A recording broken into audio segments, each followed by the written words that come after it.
नमस्ते और India state stories में आपका फिर से स्वागत है। ये एक ऐसा प्रोजेक्ट है जो भारत की राजनीतिक और प्रशासनिक सीमाओं के विकास का अध्ययन करता है।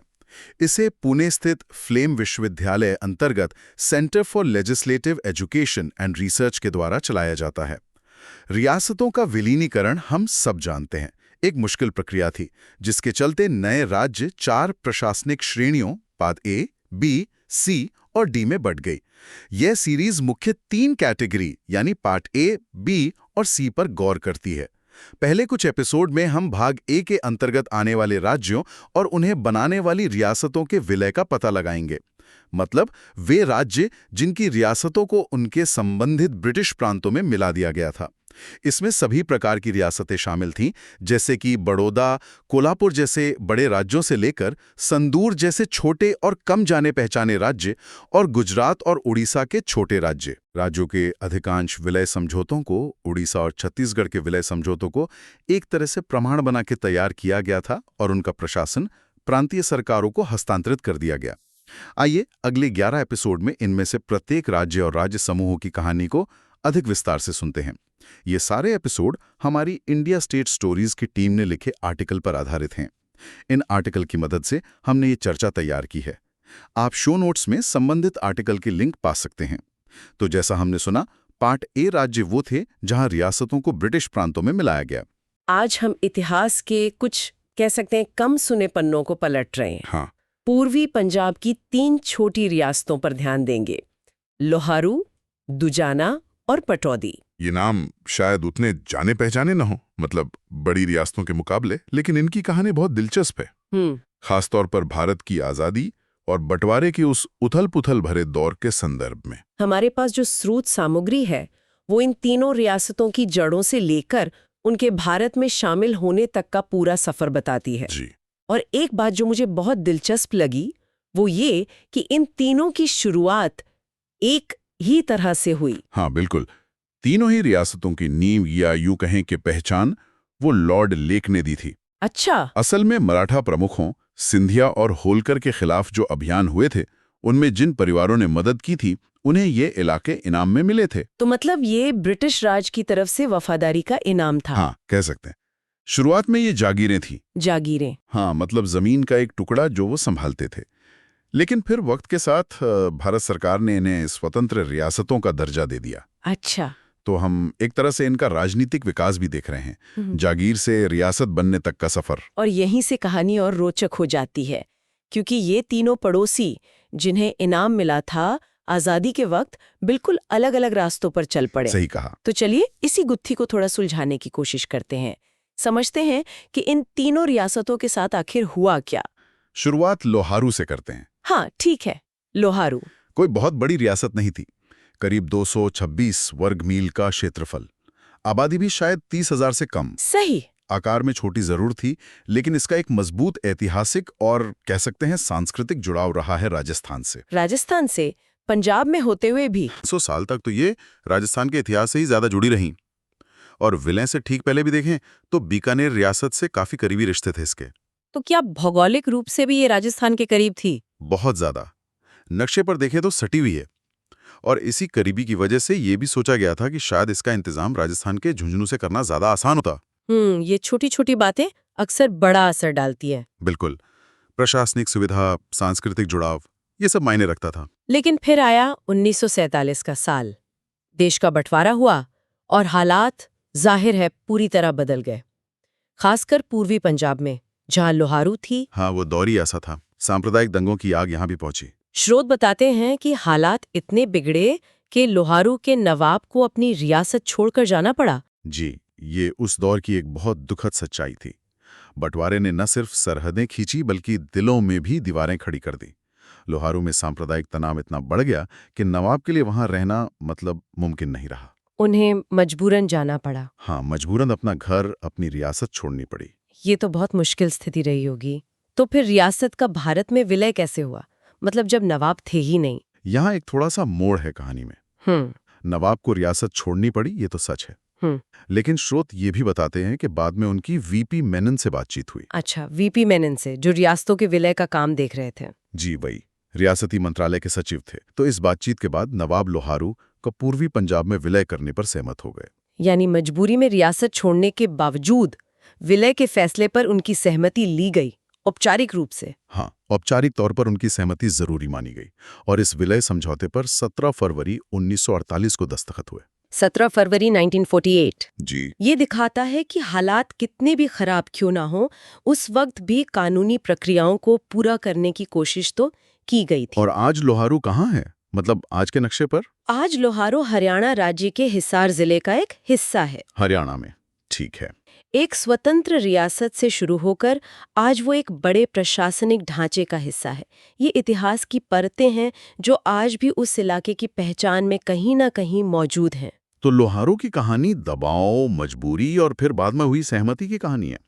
अच्छा, अब अगर हम दुजाना की तरफ बढ़ें, वो तो लोहारू से भी छोटी रियासत थी। हाँ, दुजाना सिर्फ 100 वर्ग मील का इलाका और आबादी भी करीब 30,000। इसकी कहानी में क्या अलग था? इसकी शुरुआत भी थोड़ी अलग है। हाँ। अब्दुस समद खान नाम के एक अफगान सरदार थे, उन्होंने इसकी नींव रखी थी। वो पहले दिल्ली के मुगल बादशाह के मातहत एक छोटे जागीरदार थे। अच्छा, अफगान मूल के थे। जी। और यहाँ भी पैटर्न वही है। लॉर्ड लेक ने इन्हें भी इनकी सेवाओं के बदले ये इलाका दिया, जागीर से रियासत। और शर्तें क्या थीं? इन्हें रियासत संभालने के लिए क्या करना होता था? दुजाना के नवाबों को ये रियासत इस शर्त पर मिली थी कि वे ब्रिटिश सरकार के प्रति मतलब वफादार रहेंगे और जरूरत पड़ने पर उन्हें फौजी मदद देंगे। ये तो उस जमाने में आम बात थी शायद। हाँ, ये एक तरह की मानक व्यवस्था थी। ब्रिटिश सत्ता के प्रति वफादारी रियासतों के अस्तित्व के लिए जरूरी थी। और लगता है दुजाना के शासकों ने इसे काफी गंभीरता से लिया।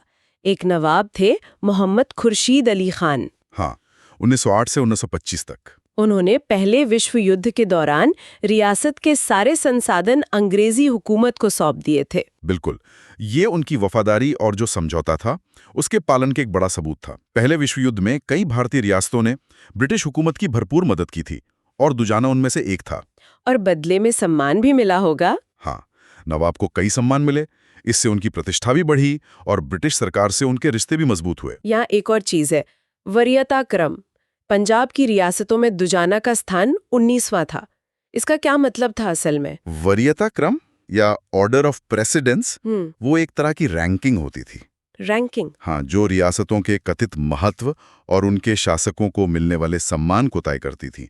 जैसे उन्हें कितनी तोपों की सलामी मिलेगी या दरबार में उनका स्थान कहाँ होगा। अच्छा। तो 19वां स्थान ये दिखाता है कि दुजाना छोटी होने के बावजूद ब्रिटिश व्यवस्था में उसकी एक अपनी निश्चित पहचान और एक दर्जा था। लेकिन लोहारू की तरह दुजाना भी बंटवारे के असर से बच नहीं पाया होगा। नहीं, बिल्कुल नहीं, बल्कि यहाँ कहानी ने एक बहुत ही अलग मोड़ लिया। क्या हुआ? बंटवारे के बाद जब सांप्रदायिक हिंसा भड़की तो दुजाना के नवाब ने एक बड़ा फैसला लिया। क्या फैसला? वो अपनी चल संपत्ति, मतलब जो कुछ भी साथ ले जा सकते थे, वो सब लेकर पाकिस्तान चले गए। पाकिस्तान चले गए? ये लोहारू के नवाब से अलग था। हाँ। वो तो मजबूरन गए थे। हाँ। दुजाना के नवाब ने खुद फैसला किया। स्रोत तो यही बताते हैं, उन्होंने खुद पाकिस्तान जाने का फैसला किया। शायद उन्हें भारत में अपना भविष्य अनिश्चित लगा हो या कौन जाने पाकिस्तान ज्यादा सुरक्षित विकल्प लगा हो। कारण जो भी रहा हो, उनका यह फैसला रियासत के भविष्य के लिए निर्णायक साबित हुआ। तो जब शासक ही चला गया तब रियासत का क्या हुआ? खाली हो गई? हाँ, एक तरह से। अब भारत सरकार के सामने ज्यादा विकल्प बचे नहीं थे। शासक देश छोड़ चुका था। ऐसे में रियासत को पूर्वी पंजाब में मिला लेना ही एकमात्र व्यवहारिक कदम बचा था। ये विलेज जरूरत बन गया था, मजबूरी कह लीजिए। लेकिन ये कहानी यहीं खत्म नहीं होती। मैंने सुना है बाद में नवाब को अपने फैसले पर शायद पछतावा हुआ। हाँ, ये इस कहानी का एक और दिलचस्प या कहें पेचीदा मोड़ है। कुछ समय बाद पाकिस्तान से दुजाना के नवाब ने भारत सरकार से प्रिवी पर्स की मांग की। Privy purse? वो भत्ता जो विलय करने वाले राजाओं को मिलता था। जी वही, उनके खर्चे और उनकी पुरानी हैसियत के बदले में दिए जाने वाला भत्ता। लेकिन वो तो पाकिस्तान जा चुके थे। क्या सरकार ने उनकी मांग मानी? नहीं, भारत सरकार ने उनकी मांग को सिरे से खारिज कर दिया। क्यों? तर्क ये दिया गया कि चूंकि वो अब पाकिस्तान के नागरिक हैं, भारतीय नागरिक नहीं रहे, इसलिए वो भारतीय रियासत से जुड़े किसी भी वित्तीय लाभ के हकदार नहीं है। ये तो नागरिकता, राष्ट्रीयता और अधिकारों का एक बहुत ही जटिल सवाल खड़ा करता है। बिल्कुल, एक शासक जिसने अपनी मर्जी से देश छोड़ा, क्या वो पुरानी रियासत के विशेषाधिकारों का दावा कर सकता है? सरकार का रुख तो एकदम साफ था, नहीं। ये मामला उस दौर की कई कानूनी और नैतिक उलझनों को दिखाता है। शासक का अपनी प्रजा और जमीन के प्रति क्या कर्तव्य है, राष्ट्र बदलने के बाद उसके अधिकार। हाँ, दुजाना का मामला इन सवालों को बहुत साफ तौर पर सामने लाता है। वाकई बहुत पेचीदा। चलिए अब इस तिकड़ी की आखिरी और सबसे छोटी रियासत की तरफ चलते हैं, पटौदी। सिर्फ 53 वर्ग मील, आबादी भी करीब 20,000। ये तो बहुत ही छोटी थी। इसके शासक परिवार की जड़ें काफी गहरी थीं। एक अफगान शेख थे, पीर मत, जो सम्राट अकबर के जमाने में भारत आए थे। वहां तक इनका वंश आता है। अच्छा, मुगल काल से जुड़ा इतिहास। बिल्कुल। और आधुनिक पटौदी रियासत की नींव भी लोहारू और दुजाना की तरह लॉर्ड लेक ने ही रखी थी। यहाँ भी लॉर्ड लेक। हाँ, शेख पीर मत के ही एक वंशज थे, फैज तलब खान। उनको लॉर्ड लेक ने 1806 में पटौदी का इलाका एक स्थायी जागीर के तौर पर दिया था। स्थायी जागीर? जी। और दिलचस्प बात यह है कि वरीयता क्रम में पटौदी का स्थान 17वां था। 17वां? हाँ। दुजाना से ऊपर? हाँ, दुजाना 19वें से 2 पायदान ऊपर।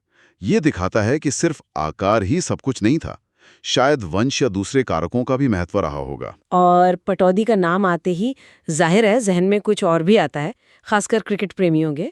अरे हाँ, बिल्कुल। एकीकरण के समय यहाँ के नवाब तो बहुत मशहूर खिलाड़ी थे। हाँ, इफ्तिखार अली खां पटौदी, सीनियर पटौदी। जी। ये नाम तो आज भी क्रिकेट की दुनिया में बहुत इज्जत से लिया जाता है। हाँ। वो कमाल के क्रिकेटर थे। और ये भी खास बात है कि वो भारत और इंग्लैंड दोनों टीमों के लिए खेले थे। दोनों के लिए? जी।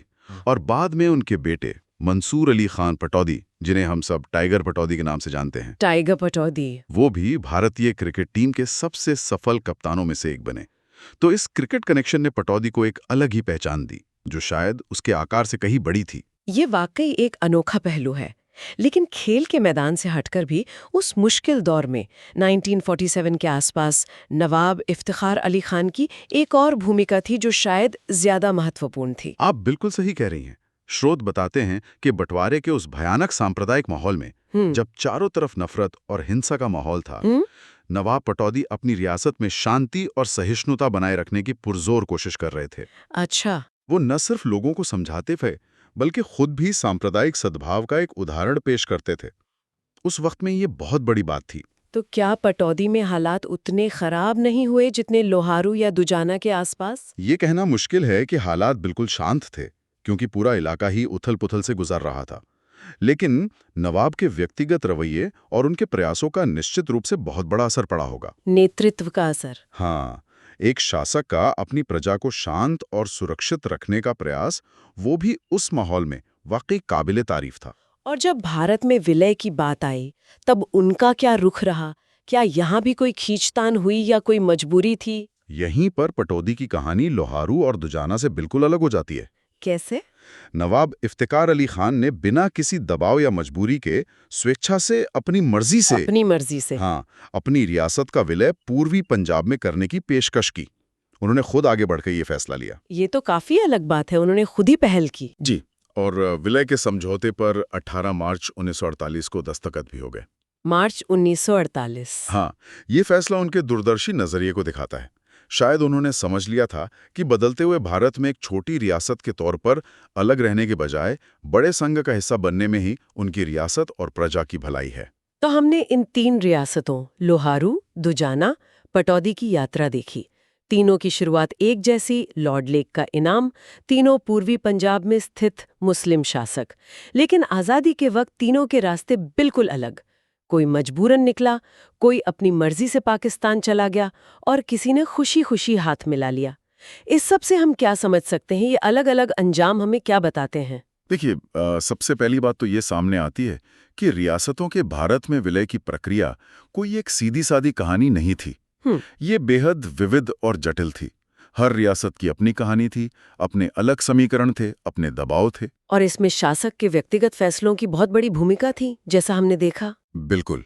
पटौदी के नवाब का स्वेच्छा से विलय का फैसला या दुजाना के नवाब का पाकिस्तान जाने का फैसला, ये व्यक्तिगत चुनाव थे और इनका सीधा असर रियासत के भविष्य पर पड़ा। लेकिन सिर्फ व्यक्तिगत फैसले ही नहीं थे। नहीं, बाहरी कारक भी उतने ही महत्वपूर्ण थे, जैसे आपने कहा सांप्रदायिक हिंसा। हाँ, बंटवारे के साथ जो हिंसा हुई। उसने लोहारू और दुजाना जैसी जगहों पर जमीनी हकीकत को पूरी तरह बदल दिया।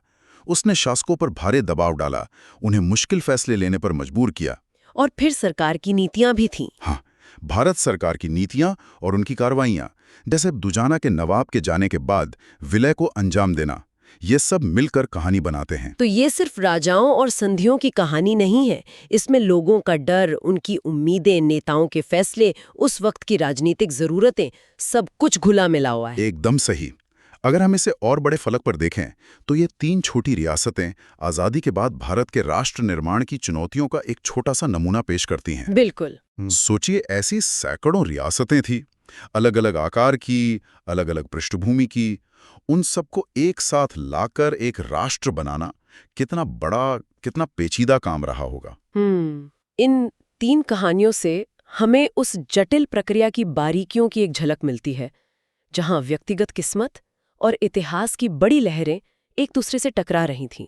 और ये बात भी उभर कर आती है कि शुरुआत चाहे जैसी भी रही हो, जैसे इन तीनों का ब्रिटिश इनाम होना, अंत में शायद उस बात का उतना महत्व नहीं रहा। हाँ, ये एक महत्वपूर्ण बात है। महत्व इस बात का था कि आज़ादी के वक्त कौन क्या फैसला लेता है और हालात कैसे बनते हैं। बिल्कुल। ब्रिटिश द्वारा स्थापित जो व्यवस्था थी, जो रिश्ते थे, वो बंटवारे के उस बड़े झटके के सामने बहुत ज्यादा मायने नहीं रखे। नेताओं की समझदारी, उनकी दूरदर्शिता या फिर उनके डर और उनकी अनिश्चितता ने ज्यादा बड़ी भूमिका निभाई। आज हमने लोहारू, दुजाना और पटौदी की इन अनकही लेकिन बेहद महत्वपूर्ण कहानियों को खंगाला।